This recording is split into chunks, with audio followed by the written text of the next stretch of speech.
Alright, there we go. What up, y'all? It's Kreyzs McKormik up in this motherfucking bitch. Welcome to the Retrospective with Kreyzs McKormik, and today we're going to be talking about hacks, homebrews, as well as retro revival. When it concerns the gaming industry and everything that's going on with it, holy shit. I have just been taken aback with some of the shit that has been going on. So if you guys haven't been paying attention to my channel, twitch.tv/Kreyzs McKormik, last week I started getting into a game called Jay and Silent Bob Mall Brawl, which is actually an indie game with an 8-bit perspective. Uh, and basically what it is I mean, I would assume that it's non-canon, but what it basically is, this game specifically, is you play as Jay and Silent Bob going through the Menlo Park Mall in Red Bank, New Jersey. I believe that's where it is. It's somewhere in the tri-state area. However, like basically it follows right after the end of Mallrats, and Jay and Silent Bob are trying to leave the mall to go back to the quick stop. And so like this game basically is just your straight up regular 8-bit beat 'em up type of game, and all you're doing is you're just beating the shit out of employees and all this, and things of that nature. But you also come across a lot of View Askew-universe references and Easter eggs. This is actually one of the coolest fucking games that I've played for the regular Nintendo. It is also available on Steam and Twitch. Uh, my bad. It's available on Steam. It's also available on the Nintendo Switch. But how was I able to play this though? Because I don't have a Steam account. I don't have a Nintendo Switch. So how the hell was I able to play this? Simple enough as it is. You got to go back to the source when it concerns old school video games. ROMs. ROMs. So that's exactly how I fucking did it. And I ended up playing that game. It was a really fun fucking game to play. But still, nevertheless, it is available on Steam and the Nintendo Switch. You guys ought to check this out. So basically what this like one of the other additional things too about this is that because of it being an 8-bit retro type game, Jay and Silent Bob Mall Brawl was also, for a limited time with a limited supply, also had physical copies released also for the regular Nintendo. That's how I was able to play this motherfucker. And due to the fact that I have the ROM capabilities, and also I have an EverDrive cartridge, which I think I've shown this to you guys before. The cartridge basically will take a any SD card up to 32 gigs, I believe. You insert it into the top, pop the cart into the system, and it'll play the NES ROMs and the FDS ROMs that are added onto the card. So basically, you can hear it. Pop that bitch into Nintendo, put it in, turn it on. Boom. So I found the ROM.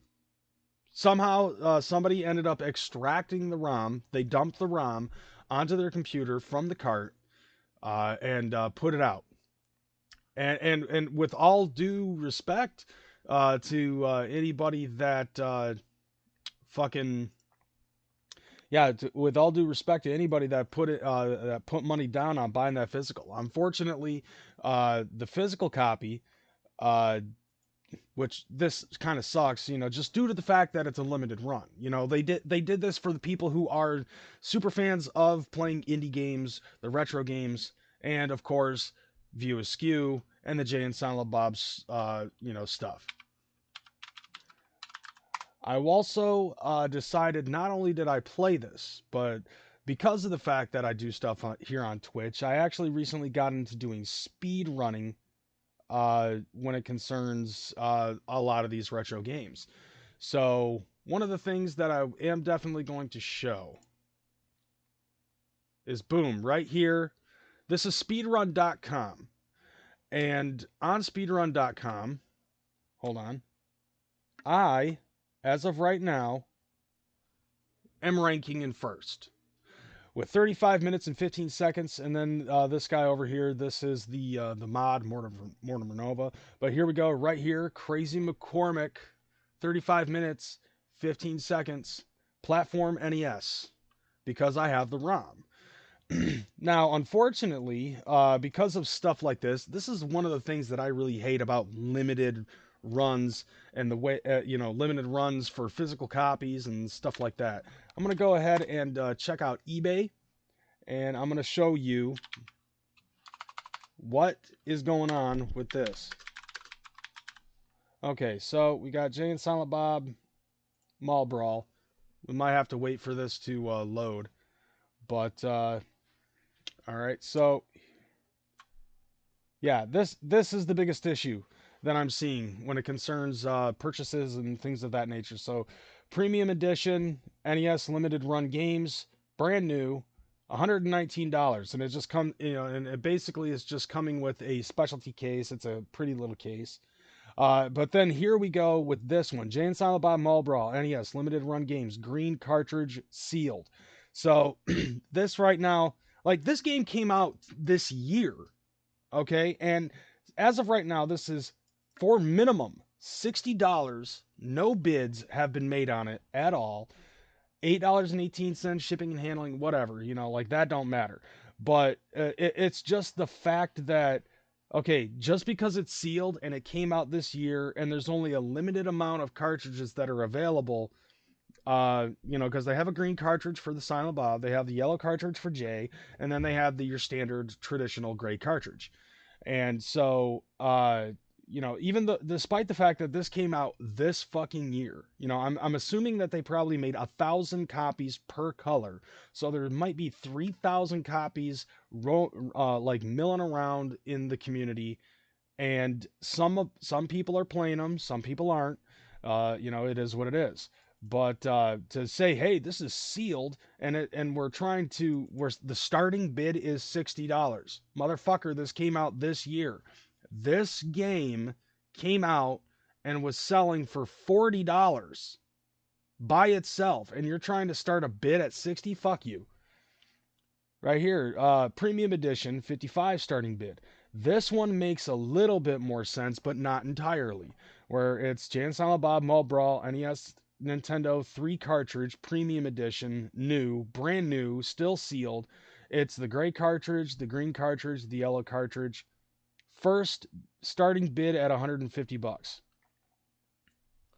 Okay, this one's starting off fine and dandy.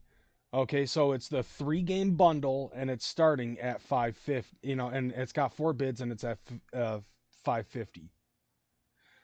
So like this to me is one of the things that I hate the most when it concerns limited runs like this.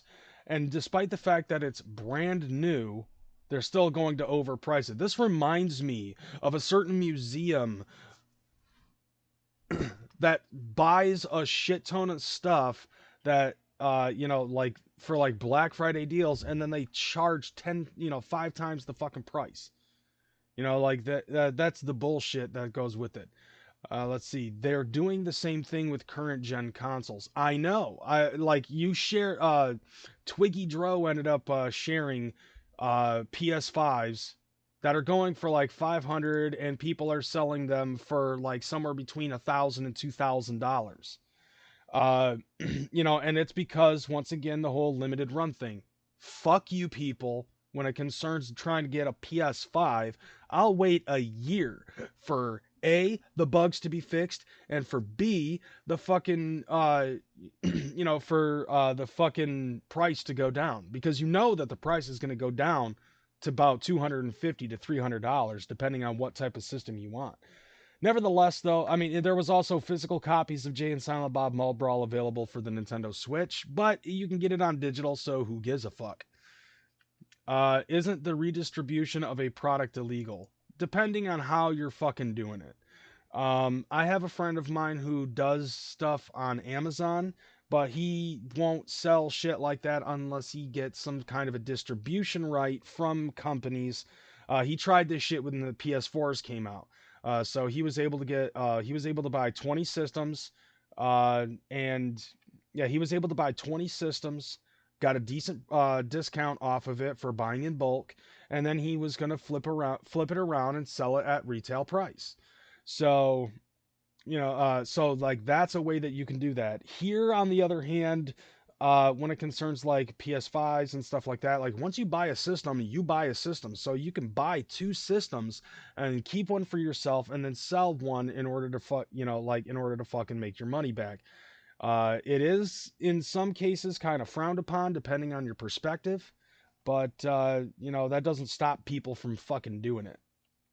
However, with Jay and Silent Bob Mall Brawl, yep, I ended up acquiring a ROM, and I keep it on my, and granted, the Nintendo ROMs are also considered illegal, but there's a gray area in that. Like if you're trying to sell the ROM, that's a problem. But if you're trying to keep it for your own personal use, that's a different story.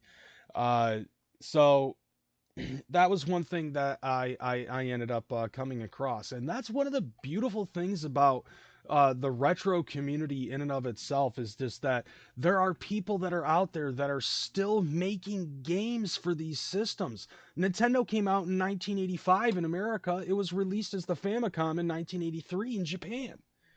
And yet people are still making these games. People are still doing certain things to improve the quality of the lifespan of these systems, whether it be making homebrews or making flash carts that are workable and playable on these systems. People are modding their systems to go to RGB or HDMI, or there was also like a flaw that somebody came across when it concerned the fucking insertion of the cart. And so like some company ended up coming up with a way on how to redo the fucking cart slot and to make it so the pins don't bend. See, like here's the problem. So like you put the cart in and you push it down, right? Well, what it does is it makes it so one of the sides of the pins ends up having more pressure added onto it. So that way, if you keep the cartridge in there for too long, it'll permanently bend those, and then you have to take apart the system and either bend all of those pins back, or you have to get a replacement part that usually costs somewhere between $10 and $15. And those things only last like for like depending on your use of the Nintendo Entertainment System, that thing can last probably somewhere between 2 to 5 years, and then you would have to buy the replacement piece, or you could get this other thing. It's called Blinking Light Win. I'll actually look this up. So this thing, the last I saw it was like $35, and what you do is you just take the entire fucking cart thing and you just throw it away. You replace it with the Blinking Light Win. And Blinking Light Win, yeah, Blinking Light Win is a repair system with the 72-pin connector. So like what this thing does, here I'll increase the size here. So yep, this is the piece right here. So what it is it's just a straight shot slot. You don't have to press it down, and the cart will fit snug into the pins. This will last like another 30 years. And look at this, it's only $30. 30 fucking dollars for this thing. All you have to do is just have a little bit of know-how with how to use a fucking screwdriver, and you can just replace the sumbitch. It's not that detrimental. But this is like one of those things that'll actually help take care of your system and prolong the life. And since I'm almost 40 and I plan to play this until I'm dead, this would be a good thing for me to have. Basically, it says, the Blinking Light Win began as a successful Kickstarter campaign, blah, blah, blah, blah, blah. Cartridge connector, assembly interface, redesigned cartridge loading tray. There's some other stuff. Oh, wow, a Neo Geo. Nice. Anyways, so like basically that's all you do. You just put this motherfucker, you just pop this motherfucker in, and you've got another 20 to 30 years of life added onto the NES. And and here's the beauty of it. Over 7 million fucking Nintendo systems have been, like, actually I don't even know how many. Let me look that up.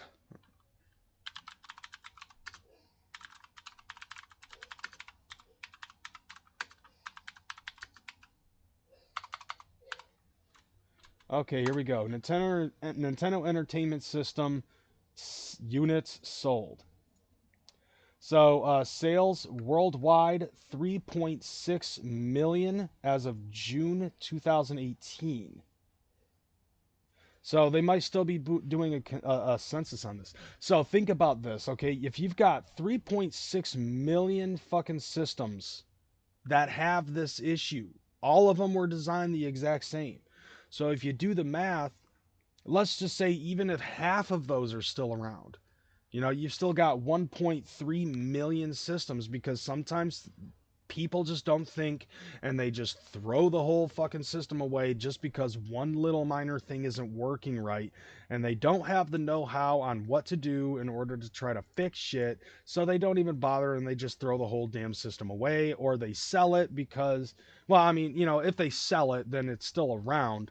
And somebody else will buy it, like they sell it just to get a Super Nintendo because of those, the re-up mind mentality that they'll end up having. They're just like, well, Nintendo is obsolete. Let's go out and get a Super Nintendo, you know.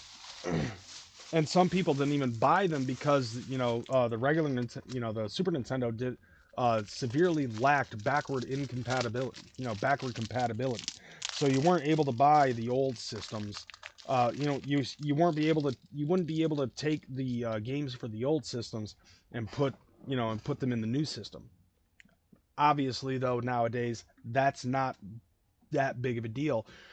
Me personally, I prefer to have both systems anyways. Raspberry. Okay. So like I was saying,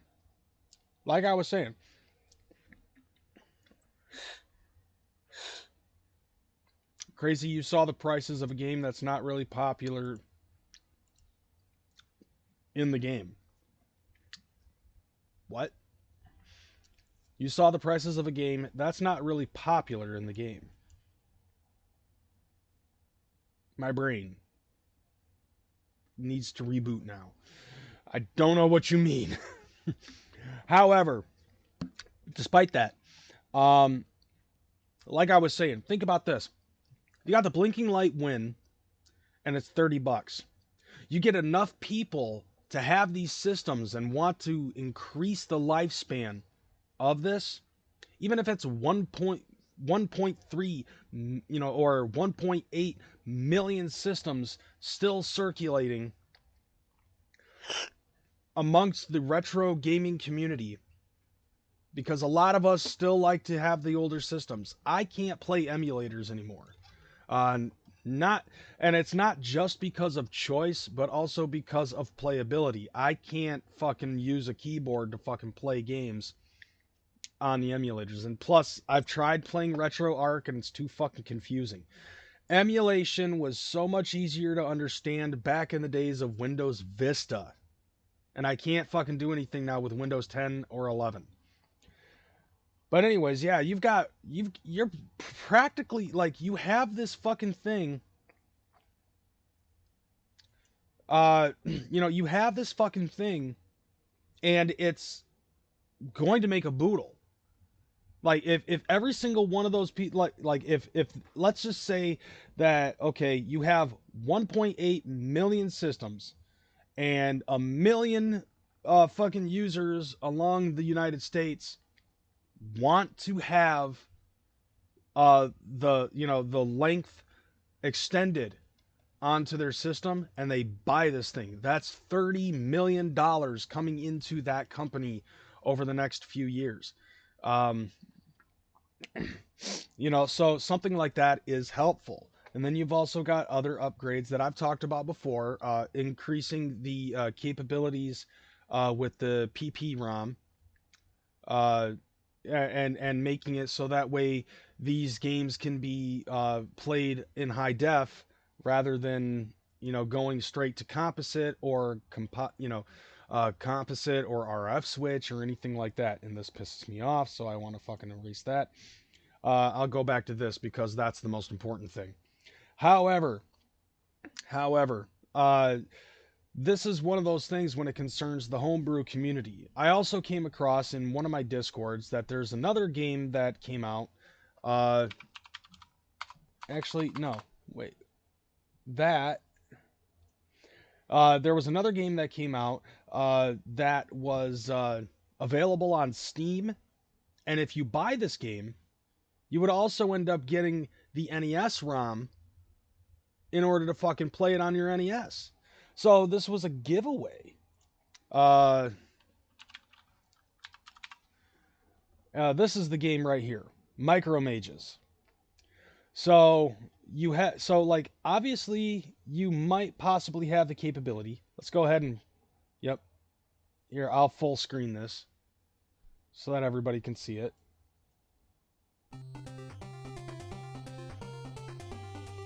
Oh shit. Okay. A 40 new kilobyte game for the NES. So look at this. And this as of right now, this is a game that's on Steam. Yeah, kill that goat. It's all little teeny shit.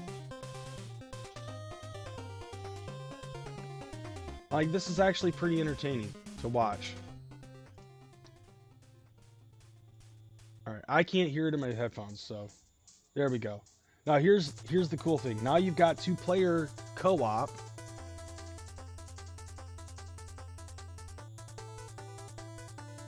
So, like, you still get to do a whole bunch of other shit, getting to do co-op stuff. Alright. Now, let's see, yeah. Oh, damn. Oh, that was cool. Ah, they're a ghost. And it's up to 4 players to be able to play this. Which, it's a good thing, personally. I come prepared. Yeah, I have an NES 4 score. And I also have 4 controllers. 5, actually. But nevertheless. And this is the beauty I feel when it concerns the gaming industry, even for the retro times. Even for a system, such as the NES, which a lot of people back in the day most likely ended up thinking that it was a dead system the minute that the Super NES came out. But people like myself who are hardcore gamers and want to collect them all like fucking video game systems or goddamn Pokemon, or people that still pine for the shit, or people who also like myself are approaching middle age and are losing their fucking minds, we still want to play games like this. This is a game of a simpler time. And that's the beauty of the retro system, because there are so many people that are out there that still give love and care to these systems. And that's why I dig this shit. This is why I still play these games. And the other reason why I still play these games is because I have very little experience on a lot of the NES games, and I want to learn more about some of the older games. My goal is to basically collect as many of these as I can before I die. Specifically, like NES, specifically, yes, all systems.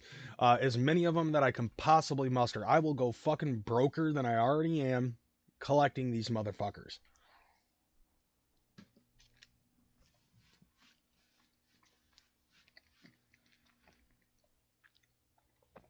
Yeah. And then you got to top it off with people still making games for this. Whether it be Jay and Silent Bob Malt Brawl or MicroMages, and obviously like games like this being done by indie companies. And it also shows like somewhere in here, right here, ROM included in installation folder. Here, let me blow that up. Okay. Yep, right here it says ROM included in installation folder. Right click, save the game into your Steam library. Click properties, local files, browse local files. and you'll be able to get this. I'm pretty sure that in somewhere you can probably buy a physical copy of this game if they have one come out. But it's really cool though that these people, this company right here, this company actually cared about the gaming community to a level to where the ROM is included into this, which means I'll be able to play this on my NES and be able to do a live stream off of that. Because, damn it, that's awesome. Indie companies is our survivor. In any case, I honestly think that the gaming, I think that the indie community is, thriving. Indie community has actually been thriving since the days of the PlayStation.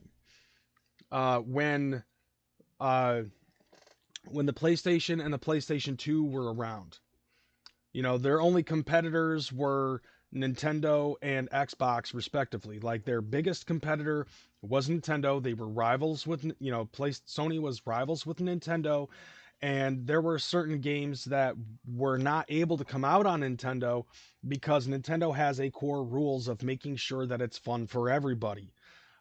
So like they would end up turning down certain games, and Sony would just be like, "Yeah, come on, we'll take it." And because of games like, indie companies that make games like Abe's Odyssey and things like that, that ended up becoming popular, thus bringing that company up. Naughty Dog being another one, since Crash Bandicoot was practically a staple for the PlayStation games for the longest of fucking times.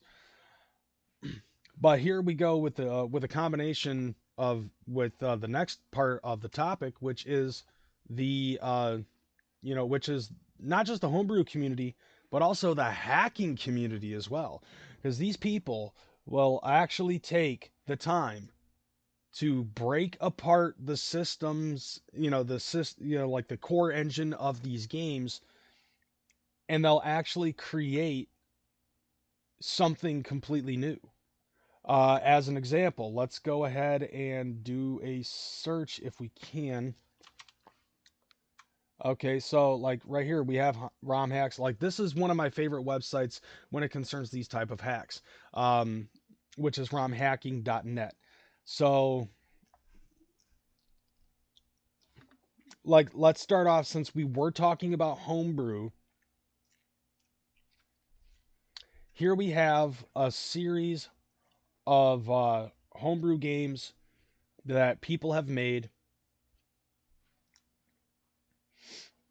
uh, which I'm not sure what the hell is going on here, but you have certain ones for, let's see, you've got the NES, you've got the Sega Genesis, Game Boy Advance, Nintendo DS, even Sega CD, 2600, Super Nintendo, all different types of homebrew games that people have made for these specific systems. And I could as easily let's go to 2048 and let's see what this is. NES Famicom version of the popular 2048 game. Font and number tile graphics were used with permission from 2048 Mega Drive Sega Genesis version by or blah blah blah. So basically, you would just download, put in whatever code that they need to do, and then you would have an NES file that you'd be able to play on your NES if you have an EverDrive, or be able to play it on an emulator. So you have games like this. And people just make these games. They're really small, and they just exist at this given point in time. However, then you have things like this with the hack community. Now, what this does is they dive into the engine of the existing game, switch up some stuff, and make a completely different game. And one of the most popular ones, I'll go ahead and look this up.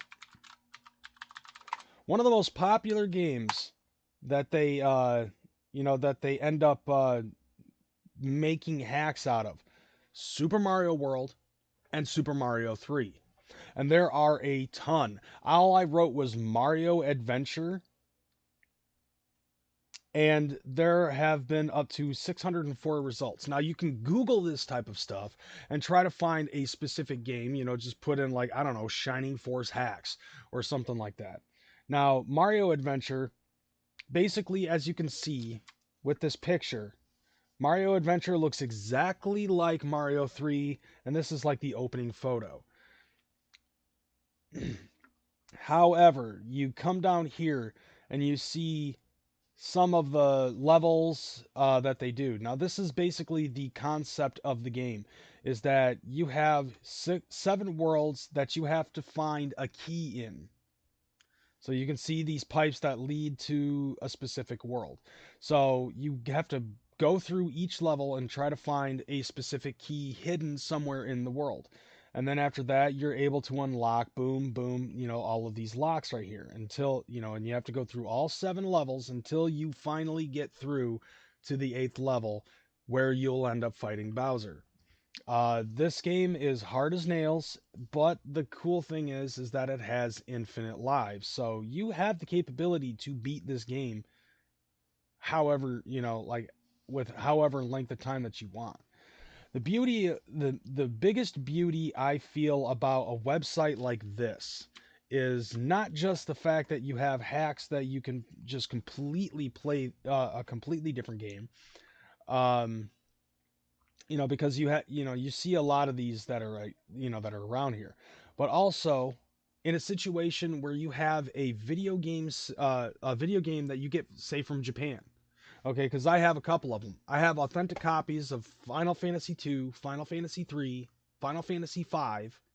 I have 2 copies of a game called Slayers for the Super Famicom, and all of these I wouldn't be able to delve into the story because of the fact that I can't read Japanese. So you have these people doing God's work, basically going in and finding, like, okay, so let's go through here and we'll pick Nintendo Entertainment System and Final Fantasy.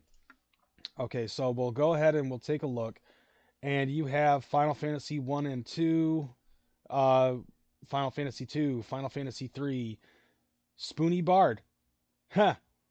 That's actually pretty funny because it's the Spoony Bard that helped design and distribute and publish Jay and Silent Bob Mall Brawl. Spoony Bard Productions.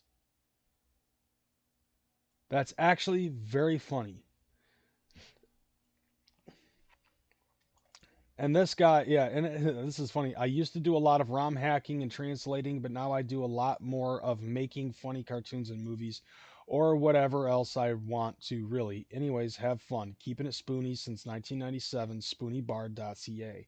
So, yep, this is all of the stuff that he has done. So he's made certain translations that are fully playable. 2 hacks, quite a few more translations, 3 hacks, so on and so forth. That's funny that I found Spoony Bard on romhacking.net.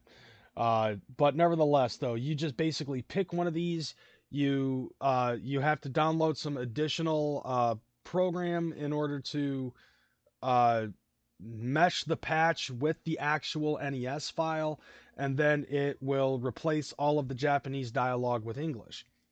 Something very easy, which I've actually played these games on my Twitch account before, and been able to successfully play Final Fantasy 2, Final Fantasy 3, and Slayers on my personal Twitch account with absolutely no problems whatsoever. Except for Slayers actually had a bug in the system, and I also had to find an additional patch in order to fix that. Like, it would save and then fucking go, and then the screen would go to black, and you wouldn't be able to play your fucking game after that. So like I ended up finding a patch to fix that, and now I'm able to play that. But it's because of games like this. And you can see right over here, newest hacks, and you still have people that are making hacks for all sorts of games. Like virtual racing for the Sega Genesis and for the 32X. Pokemon, this is Pokemon Argentum. Pokemon Argentum aims to allow players to catch them all with one copy of the game, in addition to allowing all TMs to be repurchasable. It also rebalances and changes most gym leaders, and in particular ups the difficulty of the Kanto gyms to match the fact they come after fighting the champion. The ability to repurchase TMs comes at the price of dropping mail and temporary stat boosters. In addition, items such as the ethers and elixirs can be purchased in certain shops as well. So there are certain things that they ended up changing, but you're really just playing Pokemon Silver for the Game Boy Color. But then you also, but you have like websites like this all over the fucking internet with people dedicated to making the games that we know and love fresher and more applicable to create a new challenge for us as gamers. Then there's also people. Wow, there's a Maniac Mansion patch. Oh, it's MMC5. That doesn't matter. So basically, like all of these people dedicated to doing this, and most of it free. Like stuff on this website, all of it's free. You want to go on Steam or something like that to get MicroMages. Obviously, the people who made this shit are doing this in the name of developing and publishing. So, you're going to have to buy the motherfucker, which $10 for MicroMages. I don't have I have a Steam account, but I don't play Steam. I don't have, like I said, I'm not a fan of playing the games on the computer. I would rather play it on the system. I don't care if you can get a remote control or something like that. If I'm going to play a video game that is designed specifically for the regular NES, I am going to play it specifically on the regular NES. That's just how I am. I don't like playing computer games. Nothing against people who do, because I know Twiggy likes to play fucking like Dead by Daylight or something like that. And some other games like that. He has a Steam account. He has those games. They're downloaded. Blah blah blah. But if you're trying to look for some of the games that are in the retro system, if you're trying to look into like doing retro games and shit like that, all you have to do really is just look around, try to see what you can find. There's a lot of other games that are out there that are dedicated specifically to having that retro feel, not just on Steam, but also there's games like the AVGN Adventures that is available on the Wii U, and it's also available on the Nintendo Switch. Rumor has it that they're also trying to vie to get that on PlayStation 4 and Xbox One in order to fucking play, in order to play AVGN on all systems.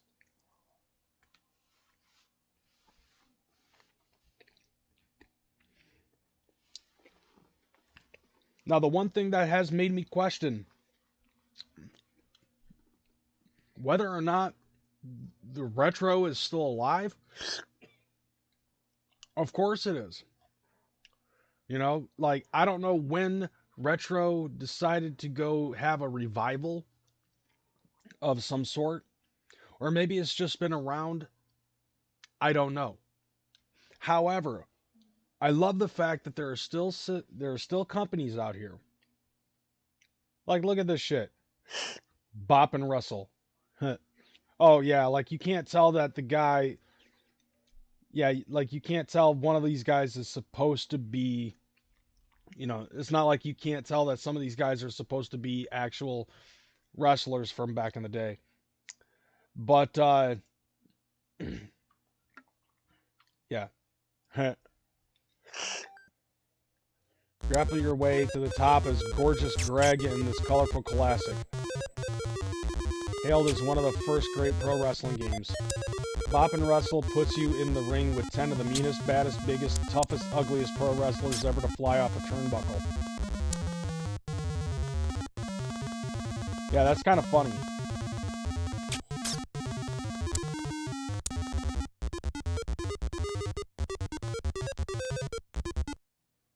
Yeah, that looked very much like it was meant to be on an Atari 2600 or something like that. But take a look at this, like you've got people that are making games like this. You have people that are making games that are meant purposefully to look like they belong on the 2600, that they're meant to look like that they belong on the regular NES. There's nothing in my mind that says retro's dead since reboot of shows is back. Yeah, so like there are also games that have been coming out that have been rebooted. Uh, Recently, with Final Fantasy VII remake. They also, and there's companies that are coming out with like this, the Mega Drive, Sega Genesis classics, the compilation games. Like I remember when PlayStation 2 they had Coleco and Intellivision classics. Uh, Williams, the company, the big pinball company that also had license rights, and Midway, which also had license rights to certain games in the arcades, and they ended up releasing arcade versions, like compilations on PlayStation 2 and PlayStation 3. Sonic Mania, that ended up fucking coming out too, which has a very 16-bit Sonic the Hedgehog feel to it. But you take a look at all of this and it's like, holy shit, these people are sitting here fucking making these games meant to look 4-bit, 8-bit, 16-bit, so on and so forth. And it's something that, a man of my stature can really fucking appreciate, because I love playing these old ass games. Personally, if you ask me, I think that these games were a lot harder to figure out than a lot of the games that are out today, because at least with these games, it's like you start the game, you got to figure it out. There's no tutorial mode in regular Nintendo or Sega Genesis. You know what your tutorial was? The fucking manual. And it was better that way. And about 90% of old school gamers never read the manual. We would just do what we knew best. Pop it in, turn it on, figure it out. And that's what I love about it. And I love the fact that there are people that are still making these fucking games. To have these, to pixel graphics so give you such a feel of nostalgia, and I guess you could say a time of better, like a time that you felt, things were better and simpler and tougher. I mean, a lot of new school gamers, man, like they don't know what's up.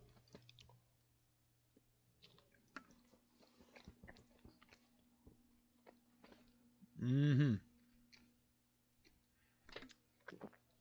Fucking Cuphead. I remember when my dad brought Genesis collection for himself, and now my cousin, who's a preteen, is playing it and getting mad at Sonic. Of course, my son also in the same boat. He loves the Sonic the Hedgehog franchise. He loves the Mario franchise. The reason why I was so damn late actually was because he kept on flipping back and forth between playing Mario Kart and Super Smash Bros. But he loves the games, and he loves the fact that I'm into this as much as I was when I was his age, even younger. And I think in a way that kind of encourages him to want to play that, play these type of games. The little man is kind of emulating the older man. But also at the same time, it's like I didn't want him just to be immersed in today's generation of gaming. I wanted him to understand and respect what came before. Even though I haven't shown him my Atari 2600, I eventually will. Once I get the stuff necessary to hook it up to my HD TV. But still, nevertheless, like he really appreciates and respects the stuff that came out yesteryear. Exactly, he's learning retro, and this is and this is another thing too. I might as well also add this in. I remember when he was a kid. Well, I mean, he's still a kid, but I remember when he was younger, 4, 5, 6 years old. He'd be playing something older, something that I would be playing when I was his age. He'd have so much difficulty getting to the boss, and then he would have such a problem getting to the boss. Like if he was playing Mario 1, he would have trouble getting to Bowser. And then he finally gets to Bowser, right? And he can't get past Bowser. And I walk in the room, and he tries to hand me the controller, and he asks me if I can help him beat the boss. I said no. When he asked me why, I said, well, Grandma didn't have me fucking, Grandma didn't help me beat the boss. I had to figure it out on my own. And that's what makes me as good as I am in these games. So I'm not going to help you because I already know how to beat the guy, but you're going to have to figure it out on your own. That's how we learn things. From a monicum of failures, are you going to be able to uh, figure things out on your own? And personally, I think that's how it should be done anyways. When you're raising a child and you're actually trying to teach them gaming, you can't give them an inch. That's just how it is. Now, like I was talking about, we have this retro revival. People are buying older games and things of that nature, and some of them are fucking taking advantage of it, like those goddamn resellers. The ones that get the games graded on top of that, and then try to sell them to each other in this little circle of collectors that don't even play these fucking games. May they all die of AIDS. And like, of course, that ups the price on the regular games. Before long, like, Basis Loaded 2 will be selling for $30 for no goddamn reason. And I do the same thing. I watch my son as he plays sometimes. Now he kind of just goes off on his own. He figures it out. He knows the pattern of what he needs to do in order to figure shit out. Hold on a sec.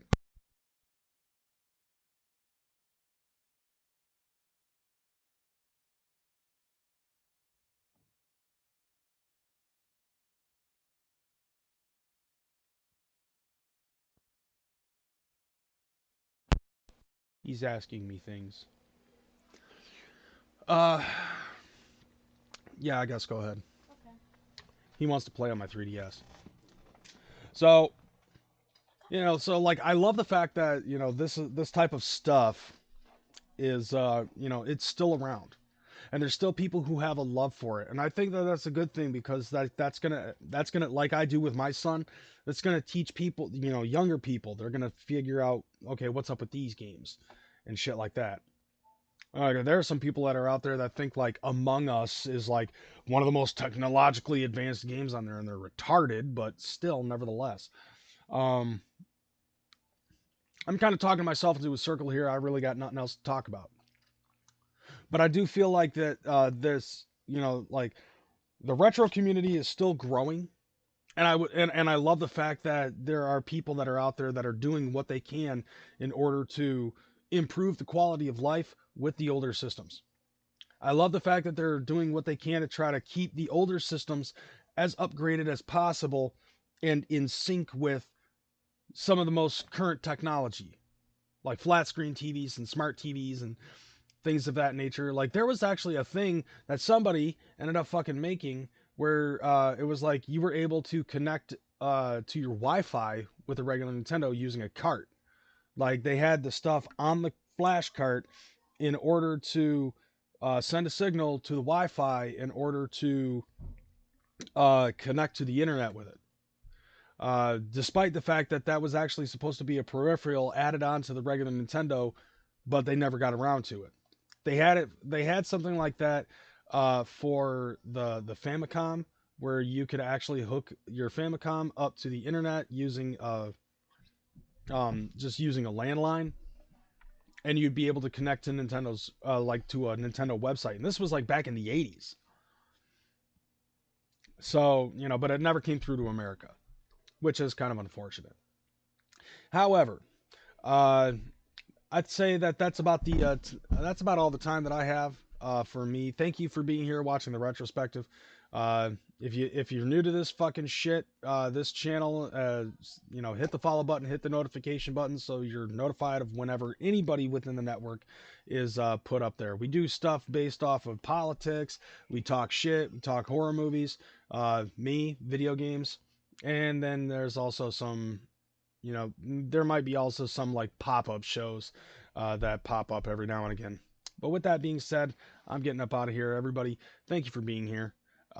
Make sure that you also follow my channel, twitch.tv/Kreyz McKormik. If you're into that retro shit, I also do speedrunning. Tonight. Oh shit. Did I mute myself? Fuck. Anyways, yeah. So, make sure that you follow me on Twitch as well. I do speedrunning with retro gaming and casual play up over there. Later tonight, I'm going to be playing Mega Man X Command Mission. I think I'm going to be finishing that. And then Sunday, I'm going to be doing a movie night with my followers. So on Sunday night, we're doing a Christmas theme, y'all. So with that being said, I'm Kreyz McKormik. Thank you for being here. I'm out this bitch, y'all. Deuces.